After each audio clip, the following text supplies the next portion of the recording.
Top stories here this Monday at 6:45 with the soaring temperatures coming this week. Many people are making plans now on how to keep themselves and their children safe and cool. Yeah, among our options are the local splash pads and our centers. They're a great resource. Ron Spitzer also joining us live in the city now with preps for the rest of the week's heat. Ron.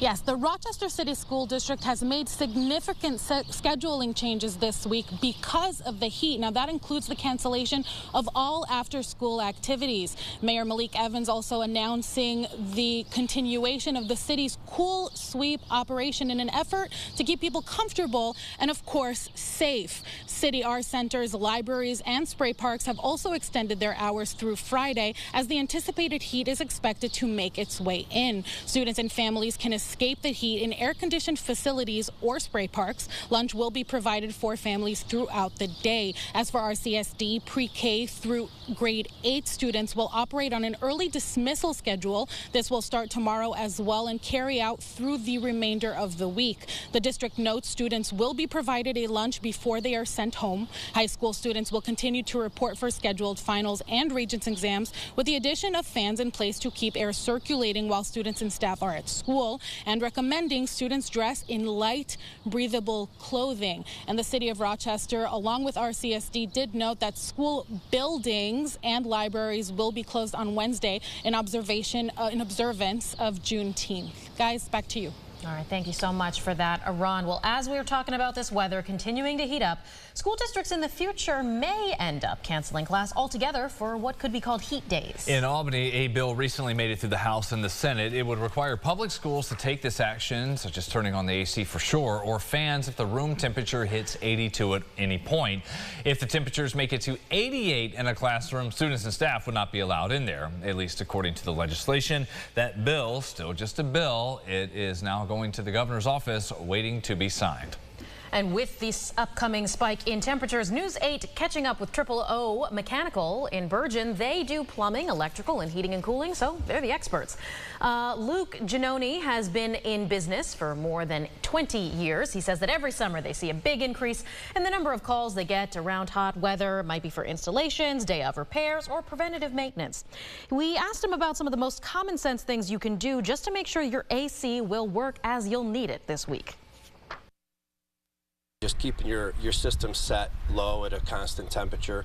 Pull your shades down. Try to keep heat out during the heat of the day. Make sure your outdoor AC unit is clean from debris. Don't blow grass clippings into it. Don't let the bushes blow onto it. There you go. Some good advice there. He further recommends getting on this preventative plan.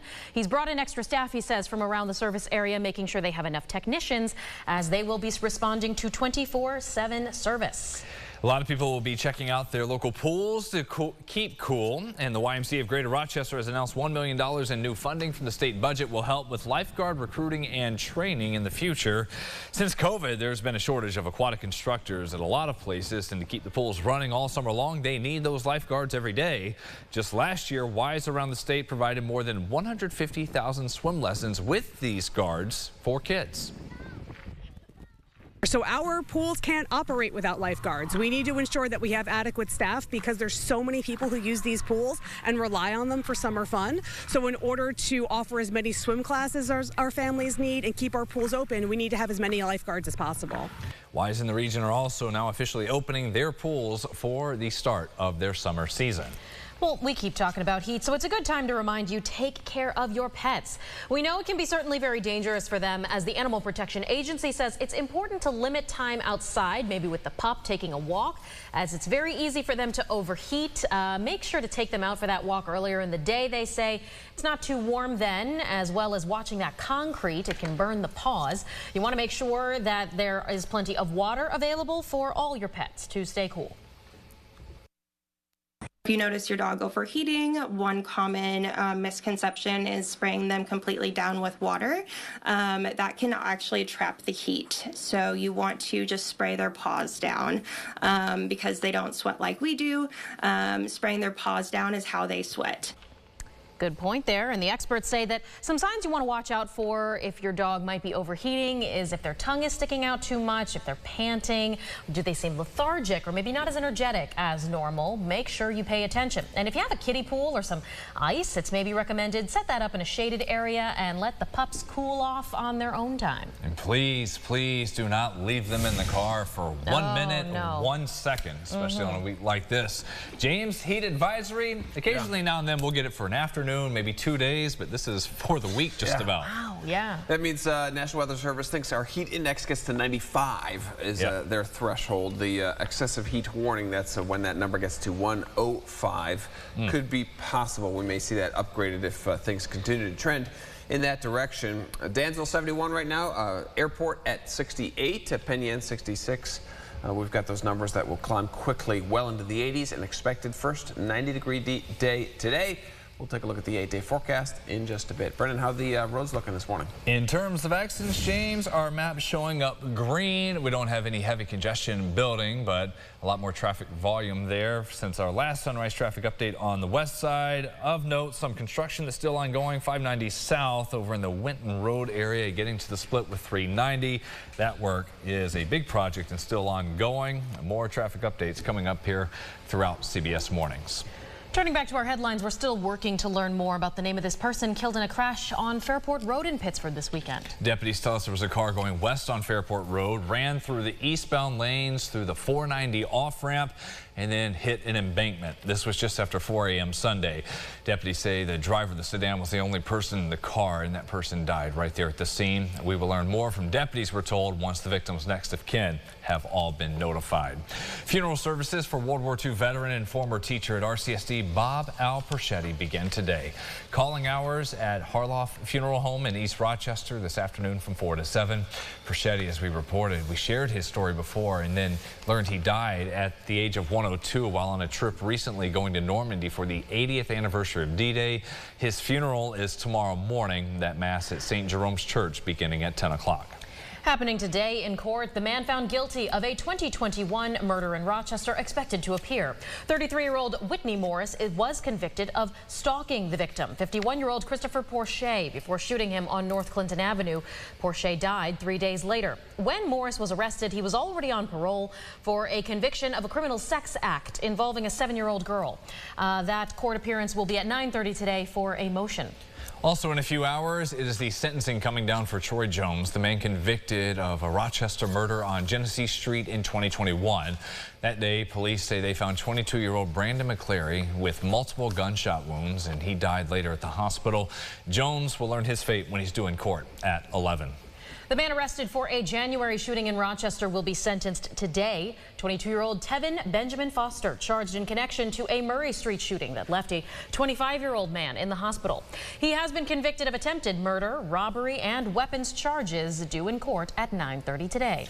And the suspect in a deadly shooting in September here in the city has a hearing this afternoon. That is 33-year-old Eric Leslie. Police tell us he shot and killed 31-year-old Verno Rose near Pennsylvania Avenue and North Goodman Street. Leslie is facing charges of second-degree murder and criminal possession of a weapon.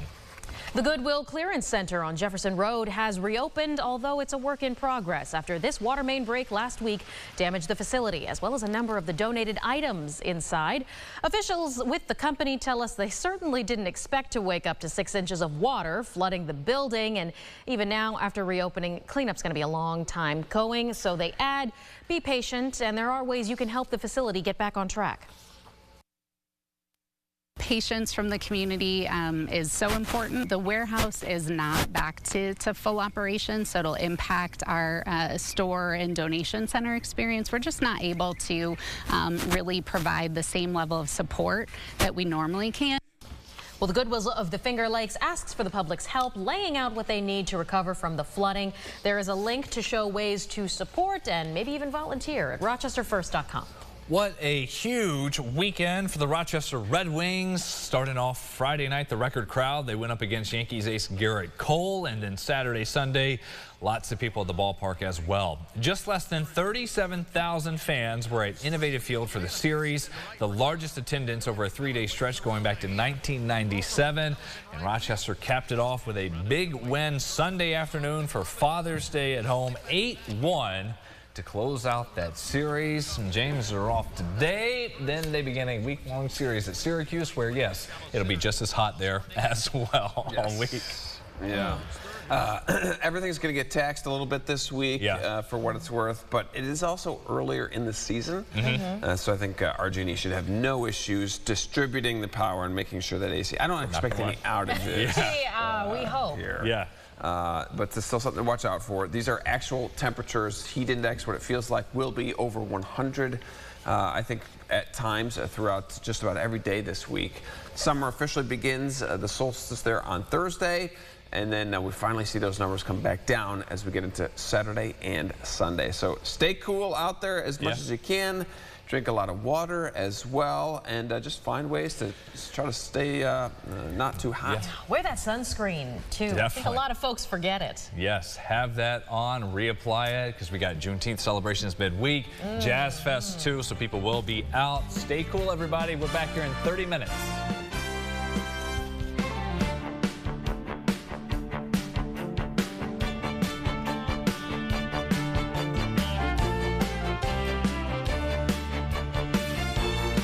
Follow News 8 wherever you are on RochesterFirst.com, Facebook, Twitter, and on our app for news and weather.